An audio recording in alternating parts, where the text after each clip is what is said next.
वालेकुम रहमतुल्लाहि व बरकातुहू। माशाअल्लाह इस वक्त अल मनव्वरा टूर एंड ट्रैवल्स की दुआओं की बरकत है और तालिब भाई की बरकतें हैं माशाअल्लाह कि पूरे हाजी इस वक्त मैदान अरफात में मौजूद है। ये भी एक अल्लाह का बहुत बड़ा एहसान है कि रब्बे काबा ने हम सब को यहाँ तक पहुँचाया। और आज हम सारे के सारे जो है जबल रहमत के दामन में जाएंगे, जहाँ पे अल्लाह के प्यारे नबी करीम सल्लल्लाहु तआला अलैहि वसल्लम ने हज्जतुल विदा का खुतबा दिया, जहाँ पे 1,24,000 सहाबा इकराम हाजिर थे।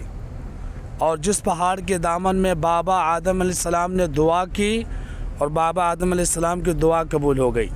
आज इंशाअल्लाह हम पूरे अपने ग्रुप को लेकर इंशाअल्लाह जबल रहमत के दामन में पहुँचेंगे और अल्लाह के बारगाह में दुआ करेंगे कि अल्लाह तबारक व तआला हमारे इस टूर को अल मनव्वरा टूर एंड ट्रैवल्स को अल्लाह इतनी बरकत दे और